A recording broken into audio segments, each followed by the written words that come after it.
இன்னைக்கு பொங்கல் வந்துடுச்சு. எங்க வீட்டுல பொங்கல் வேலையை ஆரம்பிச்சலாமா? முதல்ல கிச்சன்ல அந்த மேடை எல்லாத்தையுமே நல்லா கழுவி விடணும். சோப்பு சர்ப் எல்லாம் போட்டு நல்லா கழுவி விடணும்.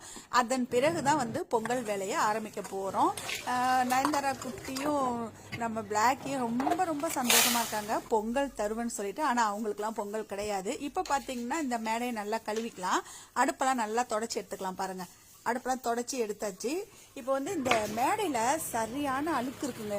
ஏன்னா இந்த நம்ம என்னதான் கழுவுனாலும் கொஞ்சம் ஜாமானுங்க அப்படியே இருந்துட்டு நம்ம கழுவி விட்டுருவோம் இல்லையா. இன்னைக்கு பார்த்தீங்கன்னா எல்லா ஜாமானும் எடுத்து எட்ட வச்சுட்டு நல்லா சோப்பு போட்டு நல்லா கழுவி எடுத்துட்டேன். நான் வந்து 3 பொங்கல் வைக்க போறேங்க. என்னென்ன பொங்கல்னா வெண்பொங்கல், சக்கரை பொங்கல், அப்புறம் சிறுதானிய பொங்கல். இன்னைக்கு வந்து வித்தியாசமா வந்து சிறுதானிய பொங்கல் செய்து கொடுத்தேன். சிறுதானிய பொங்கல் எல்லாருக்குமே பிடிச்சிருந்தது. ஆனா சக்கரை பொங்கலும் சூப்பரா இருந்தது. நான் எப்படி சக்கரை பொங்கல் எந்த மாதிரி வச்சு பசங்களுக்கு கொடுத்துருக்கேன்றத நீங்க பார்க்க போறீங்க. இப்ப பாத்தீங்கன்னா சாமை ஒரு 100 கிராம் எடுத்திருக்கிறேன். அதே மாதிரி வரகு 100 கிராம் எடுத்திருக்கிறேங்க. தெனை 100 கிராம் எடுத்திருக்கேன். அப்ப 3மே சேர்த்து 300 கிராம் வந்துடுச்சா. சிறுபருப்பு 50 கிராம் எடுத்திருக்கேன், 350 கிராம் ஆயிடுச்சா. பச்சரிசி ஒரு 100 கிராம் எடுத்துக்கலாம். பச்சரிசி எடுத்துக்கலாம். பச்சரிசி எடுத்துக்கிட்டேன் பாருங்க. இப்ப மொத்தம் பாத்தீங்கன்னா 450 கிராம் வந்துடுச்சா. கணக்கு கரெக்டா என்னன்னு நீங்க சொல்லுங்க. 450 கிராம் வந்து அரிசி போட்டிருக்கேன். இப்போ வெண்பொங்கலுக்கு வந்து ஒரு 1/4 கிலோ அரிசிக்கு கொஞ்சம் கம்மியா போட்டிருக்கேன். வெண்பொங்கலுக்கு 250 கிராம் முடிஞ்சிருச்சா. இப்போ சக்கரை பொங்கல், சக்கரை பொங்கலுக்கு பச்சரிசி எடுத்துக்கலாம். 100 கிராம் போட்டுக்கிறேன் பாருங்க. இப்போ வந்து வெண்பொங்கலுக்கே இன்னும் முடியல, இப்பதான் சக்கரை பொங்கலுக்கே போடுறேன். சக்கரை பொங்கலுக்கு 100 கிராம் போட்டிருக்கேன். எல்லாமே கம்மியா செய்யணுங்க. எல்லார் வீட்லயும் பொங்கல் செய்வாங்க, அப்புறம் எல்லாருக்கும் கொடுத்தாலும் அவங்க சாப்பிட மாட்டாங்க. அதனால நம்ம கொஞ்சம் கம்மியா செஞ்சு சாப்பிடணும். சக்கரை பொங்கலுக்கு 100 கிராம் நான் வந்து பச்சரிசி எடுத்துக்கிட்டேன். பானையில நல்லா கழுவிட்டு மஞ்சள் தீத்தி வச்சுட்டேன் பாருங்க. எல்லா பானையிலுமே மஞ்சளை தீத்திக்கலாம். முக்கியமான விஷயம் என்னன்னா, ரேஷன் கடையில் கொடுத்த கரும்பை முன்னாடியே சாப்பிட்டாச்சு. அதனால படைக்கிறதுக்கு கரும்பு வந்து வாங்கலைங்க இந்த வருஷம். இப்போ வந்து பொட்டு வச்சுக்கலாம். எல்லா பானைக்குமே பொட்டு வச்சுக்கலாம் பாருங்க. எப்பவுமே இந்த மஞ்சள் கொத்தை கட்டுறது பெரிய விஷயமா இருக்குங்க. சின்ன பானையா இருக்கா, மஞ்சள் வந்து கட்டி விட்டோம்னா அடுப்பு பற்ற வைக்கும் போது அப்படியே எல்லாமே வந்து எரிஞ்சிடுது, இல்லைன்னா கீழே உளுந்துடுது, ஏதாவது ஒரு மிஸ்டேக் வந்துடுது. அப்புறம் அடுப்பு ஒரே கஷ்டமா போயிடுது, எரிய மாட்டுது. அதனால இன்னைக்கு வந்து மஞ்சள் கொத்து வந்து பொங்கல்லாம் வச்ச பிறகுதான் மஞ்சள் கொத்தை கட்டி விட்டுருக்கேன். இப்போ அடுப்புக்கு பொட்டு வச்சுக்கலாம். எல்லா இடத்துலயுமே மஞ்சள் குங்குமம் வச்சு முடிச்சாச்சு. இப்போ சிறுதானிய பொங்கல் கழுவி எடுத்துட்டு வந்துட்டேன். எல்லா சிறுதானியத்தையும் நான் வந்து காய்ச்சாத பால் 1/4 லிட்டர் ஊத்திருக்கேங்க. சிறுதானிய பொங்கலுக்கு முதல்ல காய்ச்சாத பால், பசும்பால் 1/4 லிட்டர் ஊத்திருக்கேன். இப்போ நான் வந்து கோலம், அடுப்புல கோலம் போட சொல்லியிருக்கேன். கோலம் மாவுல வந்து கோலம் போட்டங்க முன்னாடி போன வருஷம். அடுப்பு ஒரே எப்படின்னா கலாம்பலாம் ஆகி போச்சு. அதனாலதான் இன்னைக்கு வந்து சாக் பீஸ்ல வந்து கோலம் போட சொன்னேன். நல்லா அழகா போட்டிருக்கு எங்க பொண்ணு. எனக்கு இது அழகா தெரியுது, ஆனா மத்தவங்களுக்கு எப்படி தெரியும் தெரியாது. சூப்பரா ஹாப்பி பொங்கல். 25 போட்டாச்சா. 2025 போட்டு முடிச்சாச்சு. சக்கரை பொங்கலுக்கு தண்ணி ஊத்தி பச்சரிசி நான் வந்து அடுப்புல வச்சுட்டேன். அதே மாதிரி சிறுதானிய பொங்கல் 1/4 லிட்டர் பாலை ஊத்தி கொஞ்சமா தண்ணி ஊத்தி நல்லா வேக போட்டுட்டேன். 2 பொங்கல் அரிசியுமே நல்லா வெந்துருச்சு பாருங்க. சக்கரை பொங்கல் பாத்தீங்கன்னா எப்படி வந்து குழஞ்சிருக்குன்னு பாருங்க. வெள்ளை அரிசி, அதாவது பச்சரிசி நல்லா வெந்துடுச்சு. எப்பவுமே பச்சரிசி போட்டீங்கன்னா வேகாது, கொஞ்சம் திட்டமா தண்ணி ஊத்தி தான் நம்ம பச்சரிசியை வேக போடணும். சிறுதானிய அரிசி நல்லா வெந்துடுச்சு பாருங்க. சூப்பரா வந்திருக்கா. சிறுபருப்பு மட்டும் தான் அதில் கம்மியா போடணும். நம்ம 100 கிராம் எல்லாமே போட்டாலும் சிறுபருப்பு மட்டும் 50 கிராம் போடணும். இப்போ எல்லாத்தையும் இறக்கி வச்சு வெல்லம் போட்டுக்கலாம். பானை ரொம்ப சின்னதா இருக்கு, அதனால கீழே இறக்கி வச்சு வெள்ளத்தை போட்டுக்கலாம். நான் இப்படிதான் இந்த வருஷம் பொங்கல் வந்து வச்சு படைச்சதுங்க. நிறைய பேர் வந்து பாலை முதல்ல ஊத்தி பொங்க வைப்பாங்க, ஆனா அதெல்லாம் நான் இன்னைக்கு செய்யல. எப்படி செய்யறோமோ, ஆனா நல்லா இருக்கு சொல்லி காலி பண்ணிடணும் பானைய. அது எனக்கு ரொம்ப முக்கியம். அதனால இன்னைக்கு வந்து இந்த மாதிரி மெத்தட்ல தான் நான் செஞ்சிருக்கேன். எல்லாமே அப்படியே வெள்ளத்தை போட்டு நல்லா கலக்கிக்கலாம் பாருங்க. சிறுதானிய பொங்கல் செம்மையா இருந்ததுங்க. எதிர்பார்க்கவே இல்லை இந்த அளவுக்கு டேஸ்டா இருக்குன்னு சொல்லிட்டு. எல்லாமே நல்லா கலக்கி விட்டுக்கலாம் பாருங்க. எல்லாமே ரெடி ஆயிடுச்சு. நான் காய்ச்சி பால் எடுத்து வச்சிருக்கேன் 1/4 லிட்டரு, காய்ச்சாத பால் 1/4 லிட்டர் எடுத்து வச்சிருக்கேன். இப்ப காய்ச்சின பாலை திருப்பி சிறுதானிய பொங்கல்ல அப்படியே ஊத்தி நல்லா கலக்கி எடுத்துக்கலாம். அதே மாதிரி சக்கரை பொங்கலுக்கு காய்ச்சாத பால் நான் இப்படி ஊத்திருக்கேன் பாருங்க. 1/4 லிட்டர் பால் ஊத்திருக்கேன். நல்லா கலக்கி விட்டுக்கலாம். நல்லா கலக்கிடலாம் பாருங்க. சூப்பரா இருக்கு பாருங்க. பார்க்கும் போதே இந்த பொங்கல் எல்லாமே ரெடி ஆயிடுச்சு. இன்னும் கொஞ்சம் ஊத்திக்கலாங்க. நான் கலக்கின பிறகு எல்லாமே அப்படியே பாலே இல்லாத மாதிரி இருந்துச்சு இல்லையா, இன்னும் கொஞ்சம் ஊத்திருக்க சக்கரை பொங்கலுக்கு. அப்புறம் பால் பொங்காது இல்லையா, அதனால நல்லா காய்ச்சாத பாலை ஊத்தியாச்சு. மேலாக்க அப்படியே பால் இப்பதான் பொங்க போகுது. இப்படிதான் எங்க வீட்டுல சக்கரை பொங்கல் செஞ்சு சாப்பிட்டாங்க. இப்ப பாத்தீங்கன்னா சிறுதானிய பொங்கலை இறக்கிடலாம். அந்த மாதிரி இப்ப வெண்பொங்கல் அடுப்புல வச்சுட்டு பாருங்க. வெண்பொங்கல் அடுப்புல வச்சாச்சு. ரொம்ப ரொம்ப இன்னைக்கு வெண்பொங்கல் நல்லா இருந்ததுங்க. இந்த சக்கரை பொங்கலும் ரொம்ப சூப்பரா இருந்தது. சிறுதானிய பொங்கலும் சூப்பரா இருந்தது. இன்னைக்கு எதுவுமே சொதப்பல் இல்லை, ஒரு டேஸ்ட் இல்லைன்னா சொல்ல முடியாது. அது மாதிரி மஞ்சள் பூசணி சாம்பார் இந்த வெள்ளை சாப்பாடு, அதாவது வெண்பொங்கலோட ஊத்தி சாப்பிடும் போது எப்படி இருந்துச்சு தெரியுமா? அவங்க உண்மையிலேயே சூப்பரா இருந்தது. நான் பருப்பு ஊற போட்டு வச்சிருக்கேன், துவரம் பருப்பு சாம்பாருக்கு. வெண்பொங்கல் இன்னும் ரெடி ஆகல. இப்ப பாத்தீங்கன்னா துவரம் பருப்பை வேக போட்டுக்கலாம். எல்லாமே ரெடி ஆயிடுச்சு. கடைசியா இப்ப பொங்கலுக்கு நெய் அப்படியே நல்லா ஒரு 150 நெய்யை ஊத்திக்கலாம். நல்லா நெய் கொஞ்சம் சூடாயிட்டே இருக்கட்டும். முந்திரி திராட்சை ஒரு 150 போட்டுக்கலாங்க. ரெண்டுமே ஒன்னா போட்டாச்சு. கொஞ்சமா ஏலக்காய் போட்டிருக்கேன், இது கூடவே போட்டுட்டேன். நல்லா அப்படியே பொரிஞ்சு வரட்டும். எங்க வீட்டுல இந்த முந்திரி வதங்கறதை விட இந்த திராட்சை நல்லா புஷ்ஷுன்னு வரும் இல்லையா, அது பிடிக்கவே பிடிக்காது. அதனால சீக்கிரம் போதும்னு சொல்லிட்டாங்க. இப்ப பாத்தீங்கன்னா 2 பொங்கலுக்கும் நெய், முந்திரி, திராட்சை, ஏலக்காய் எல்லாமே சேர்த்தாச்சு. சூப்பரா ஆயிடுச்சா? வெண்பொங்கல் அடுப்புல ரெடி ஆயிட்டு இருக்கு. சக்கரை பொங்கல் ரெடி ஆயிடுச்சு. சிறுதானிய இனிப்பு பொங்கலும் ரெடி ஆயிடுச்சு. இப்போ இந்த பொங்கல், அதாவது வெண்பொங்கலை நல்லா கிண்டி விட்டுக்கலாம். எப்பவுமே பச்சரிசி போடும்போது 2 கலக்கணுங்க, இல்லைன்னா போய் அடியில கருப்பா அடி பிடிச்சிரும். என்னதான் இவ்வளவு நம்ம சமைச்சு வச்சாலும் புழுங்கல் பொன்னி அரிசியுமே கொஞ்சம் வடிக்கணும்னு சொல்லிட்டாங்க. அதனால நான் புழுங்கல் பொன்னி அரிசி கொஞ்சம் வடிச்சிருக்கிறேன். இன்னைக்கு நல்லா கிண்டி விட்டுக்கலாம். சக்கரை பொங்கல், சிறுதானிய பொங்கல் ரெண்டுமே முடிஞ்சிருச்சு. இன்னைக்கு நான் வித்தியாசமா சிறுதானிய பொங்கல் செஞ்சேங்க. நீங்களும் வீட்டுல எப்பயாவது சக்கரை பொங்கல் செஞ்சு சாப்பிடணும்னு நினைக்கும் போது சிறுதானிய பொங்கல் செஞ்சு சாப்பிடுங்க.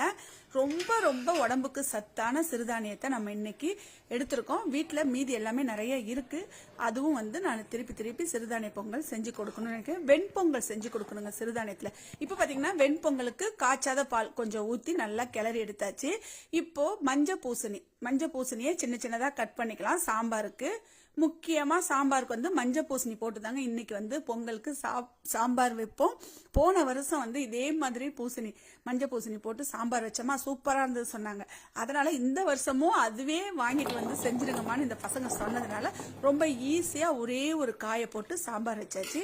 சாம்பார் செம்மையா இருந்ததுங்க. இந்த சாம்பாருக்கு பாத்தீங்கன்னா நான் எண்ணெய் ஊத்தி தாளிக்கலங்க, நெய்யிலேயே தாளிச்சிட்டேன். அதனால சாம்பார் வேணும்னு எல்லாரும் கேட்டு வாங்கி சாப்பிட்டாங்க. நைட்டுக்கு தோசைக்கு சூப்பரா இருந்துச்சு சொன்னாங்க.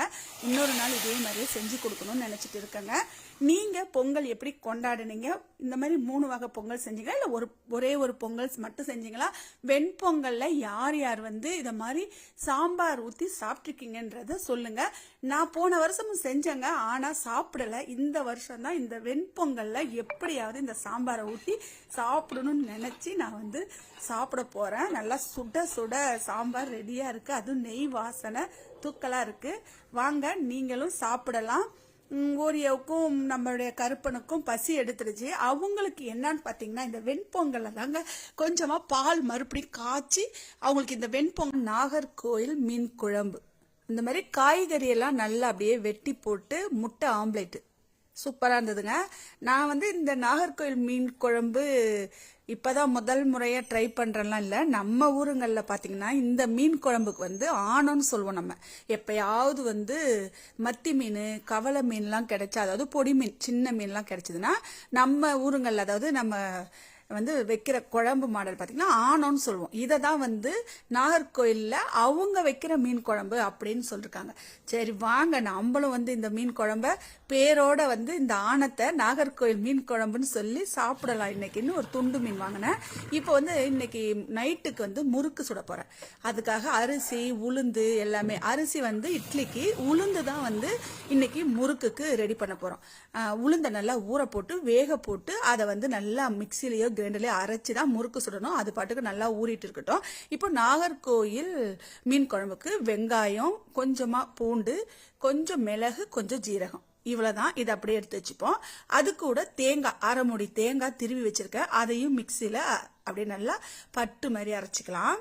இது கூடவே குழம்புத்தூள் போடலாம், மல்லித்தூள் போடலாம். நான் அரைச்சி எடுத்துட்டு வந்த பிறகுதான் வந்து மிளகாத்தூளும் மல்லித்தூளும் கலந்துருக்கேன் பாருங்க. 1 ஸ்பூன் மிளகாத்தூள் வந்து 1.5 ஸ்பூன் காரத்துக்கு ஏற்ற மாதிரி போட்டுக்கலாம். 1 ஸ்பூன் 1.25 ஸ்பூன் வந்து மல்லித்தூள் போட்டுக்கலாம். இதை நல்லா மிக்சியில் அப்படியே அரைச்சி எடுத்துடலாம். நான் தேங்காய் கூடவே தான் அரைச்சிட்டேன். நான் தேங்காய் அரைச்ச பிறகு அரைக்கலாம்னு நினச்சேன்.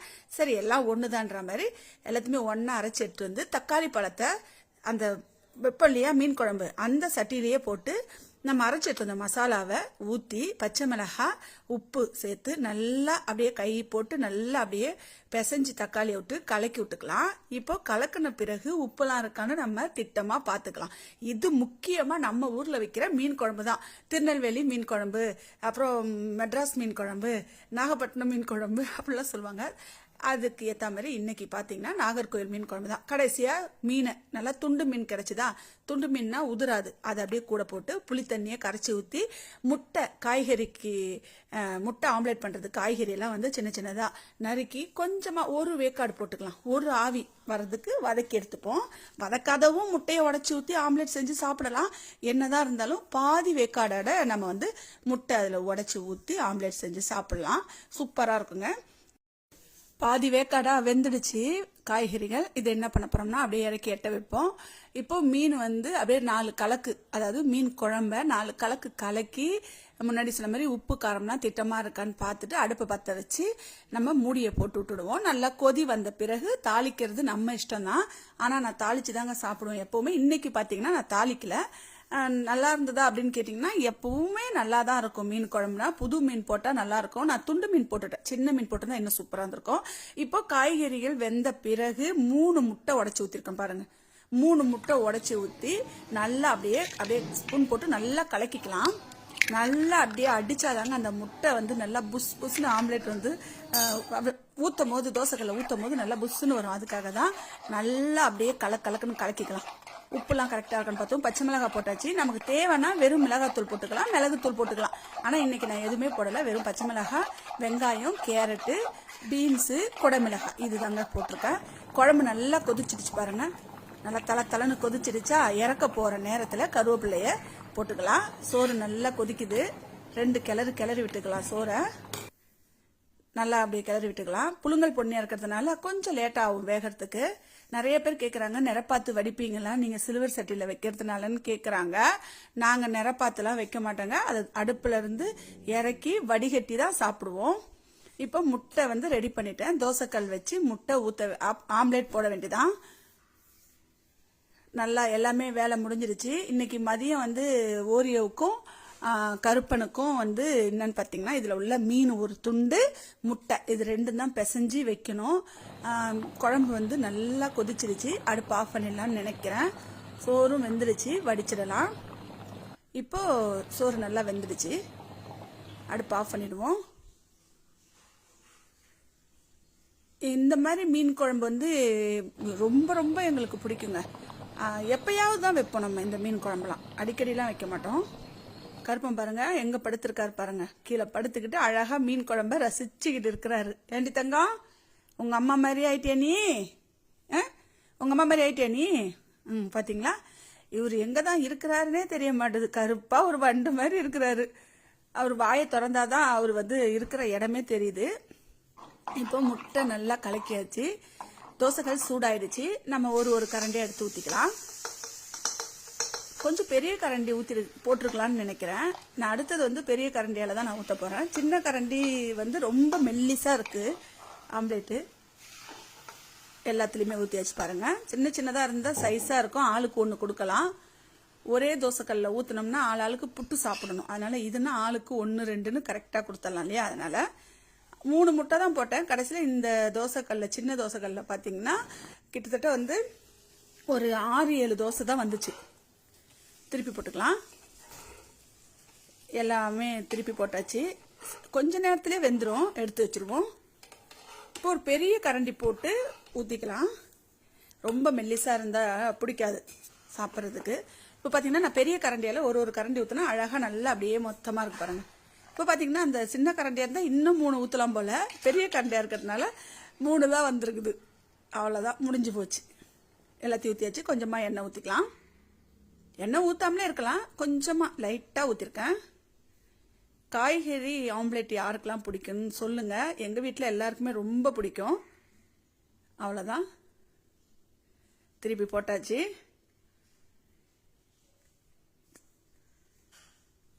அடுப்பு ஆஃப் பண்ணிடலான்னு நினைக்கிறேன். நாங்கள் மதியம் இந்த மீன் குழம்போட முட்டை ஆம்லேட்டோட சாப்பிட போகிறோம். நீங்கள் மதியம் என்ன சாப்பிட்டீங்கன்றத சொல்லுங்கள்.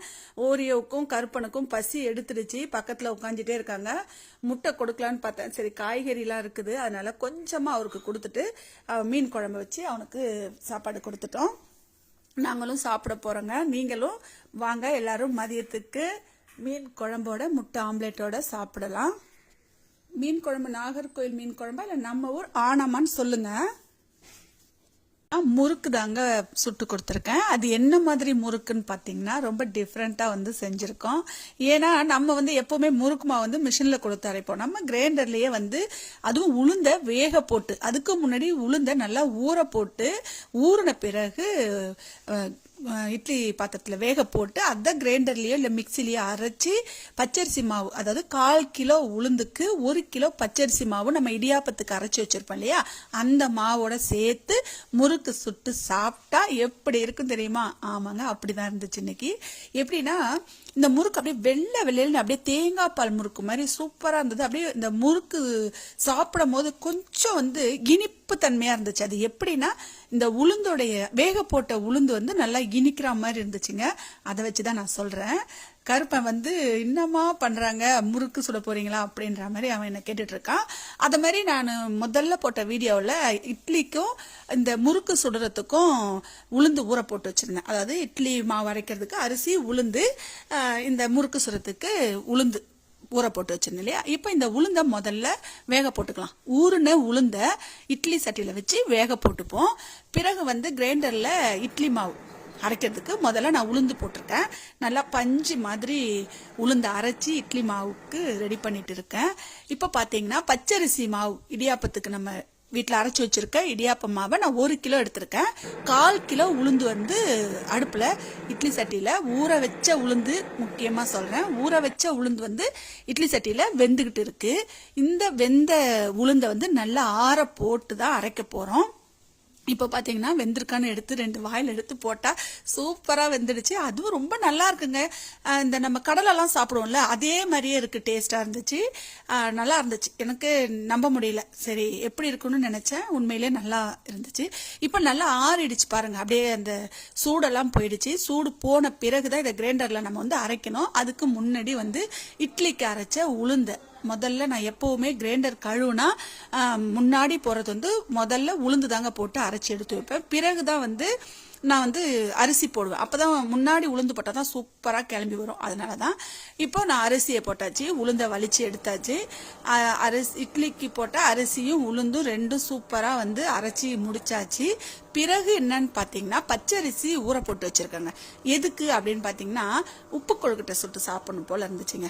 ராத்திரி வந்து டிஃபன் ஒன்றும் இல்லை, சரி இந்த கொழுக்கட்டையே வந்து சுட்டு சாப்பிட்டுடுவோம், இதுவும் இட்லி மாதிரி தானே, இப்போ தானே மாவு அரைக்கிறோம், புளிக்காது இல்லையா. அப்போ இந்த மாதிரி மாவு அரைச்சி இந்த மாதிரி கொழுக்கட்டை மாதிரி நம்ம சுட்டு சட்னி அரைச்சி சாப்பிட்டுக்கலான்ற மாதிரி நான் வந்து பச்சரிசி மாவை ஊற போட்டு ஏற்கனவே வச்சுட்டேன். இப்போ பார்த்தீங்கன்னா ஒரு பெரிய வாணல்ல எண்ணெய் நல்லா தாராளமாக ஊற்றி கொஞ்சமாக கடுகு, நல்லா உளுத்தம்பருப்பு கொஞ்சம் கூடுதலாக போட்டுக்கலாம், கடலைப்பருப்பு போட்டுக்கலாம், காஞ்ச மிளகாய் போட்டுக்கலாம், கருவேப்பிலை போட்டுக்கலாம். முக்கியமாக நல்லா அரைமுடி தேங்காவை திருவி அந்த வானலில் சேர்த்து நல்லா அப்படியே 4 கலக்குவோம். முக்கியமாக பார்த்தீங்கன்னா முந்திரி பருப்பு போட்டுக்கலாம். முந்திரி பருப்பு வந்து ஒரு கொழுக்கட்டையில் இருக்கும் போது ரொம்ப டேஸ்ட்டாக இருக்குங்க. அதனால நான் முந்திரி பருப்பு இன்னைக்கு நான் வந்து சேர்த்துருக்கேன் இந்த கொழுக்கட்டைக்கு. இதெல்லாத்தையும் நல்லா அப்படியே வறுத்த பிறகு அரைச்ச பச்சரிசி மாவை இந்த வானல்ல கொட்டி அப்படியே கிண்டணும். இவ்வளவுதாங்க. எண்ணெய் கொஞ்சம் தாராளமா இருந்தா நல்லா அப்படியே மாவு வெந்து வந்துடும். இதை நம்ம உருண்டை பிடிச்சி இட்லி சட்டியில வச்சு வேக போட்டு சட்னி, அதாவது கார சட்னி அரைச்சி தொட்டுக்கிட்டு சாப்பிடலாம். இல்லைன்னா வெறுமனே சாப்பிடலாம். இன்னைக்கு பாத்தீங்கன்னா நாங்க வெறுமனே சாப்பிட்டுட்டோம். இதுதான் நைட்டுக்கு டிஃபன் செஞ்சேன். சாயந்தரத்துல முறுக்கு சுடுற வேலையில ஆரம்பிக்கும் போது இந்த வேலையெல்லாம் செஞ்சா ஒன்றும் பண்ண முடியாது இல்லையா? அதனால வந்து இந்த கொழுக்கட்டையை சாப்பிட்டாச்சு. இப்போ வேக போட்ட உளுந்து நல்லா ஆறிடுச்சு. அந்த ஆறின உளுந்தை நான் கிரைண்டர்ல போட்டு அரைக்கிறேன். மிக்சியில் அரைச்சிக்கலாங்க. ஆனால் முக்கியமா பாத்தீங்கன்னா கிரைண்டர்ல நல்லா பஞ்சு மாதிரி வரும் அப்படின்னு நினைச்சேன். கடைசியில பாத்தீங்கன்னா அந்த அளவுக்கு வந்து லேட் ஆயிடுச்சு. மிக்சியா இருந்தா 10 நிமிஷத்துல நல்லா பஞ்சு மாதிரி அரைச்சிடலாம். கிரைண்டர்ல வந்து கொஞ்சம் லேட்டா அரைக்க நேரம் ஆயிட்டே இருக்குது. அதனால மிக்சியில் அரைக்கிறது ரொம்ப நல்லது. இப்போ பார்த்தீங்கன்னா இந்த கொழுக்கட்டை மாவை நல்லா அப்படியே திரட்டி எடுத்தாச்சு. இதை வந்து நல்லா ஒரு பெரிய உருண்டையை அப்படியே உருட்டி எடுத்துக்கலாம். எல்லா மாவுமே உருட்டி ஒன்று எடுத்து இட்லி சட்டியில் வச்சுக்கலாம். பாருங்க, இட்லி சட்டி தண்ணி நல்லா சூடாயிடுச்சு. சூடான பிறகுதான் நம்ம இந்த கொழுக்கட்டையை வைக்கணும். எல்லாத்தையுமே வச்சாச்சு. முன்னாடி சொன்ன மாதிரி இதுதான் எங்களுக்கு ராத்திரிக்கு டிஃபன். இந்த உளுந்தை பார்த்தீங்கன்னா எப்படி இருக்குன்னா அப்படியே நல்லா அழகா பஞ்சு மாதிரி கிளம்பிட்டு இருக்கு பாருங்க. முன்னாடி சொன்ன மாதிரி கிரைண்டர்ல லேட் ஆகும் அரைக்கிறதுக்கு, மிக்சினா கொஞ்சம் சீக்கிரமா அரைச்சி எடுத்துக்கலாம். இப்போ நான் எடுத்து வச்ச இடியாப்ப மாவு 1 கிலோ இருக்கு இல்லையா, அதுல அரைச்ச உளுந்து மாவை சேர்த்துட்டேன் பாருங்க. கொஞ்சமா உப்பு, எப்பவும் போல முறுக்கு போடுற எள்ளு, கருப்பு எள்ளு போட்டுக்கலாம். முறுக்குக்கு எள்ளு போடுவோம் இல்லையா, அதுதான். வெள்ளை எள்ளு போட்டா ரொம்ப வெள்ளையா இருக்கும், தெரியாது. அதனால தான் கருப்பு எள்ளு போட்டிருக்கேன். உப்பு சேர்த்து இதை வந்து மாவை நல்லா பிசைஞ்சு எடுத்துக்கிடுங்க. தண்ணியே ஊற்றக்கூடாது. இந்த தண்ணி பதத்திலே இந்த மாவை நல்லா அப்படியே பிசைஞ்சு மாவை நல்லா உருட்டி திரட்டி அழகா ரெடி பண்ணிட வேண்டியதான். ரெடி பண்ண மாவை முறுக்கு புளியிற அச்சில போட்டு முறுக்கு சுட வேண்டியதா. முறுக்கு வந்து இன்னைக்கு நல்லா பெரிய முறுக்கா வந்து நான் சுட்டுட்டேங்க.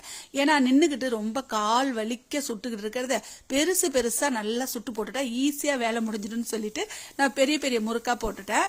பாத்தீங்கன்னா தெரியும் வெள்ளை வெள்ளையன்னு எவ்வளவு அழகா இருக்குன்னு. ஏன்னா பச்சரிசியும் உளுந்தும் அப்படியே நல்லா பால் மாதிரி இருக்கு இல்லையா, அதனால அவ்வளோ நல்லா இருந்துச்சுங்க.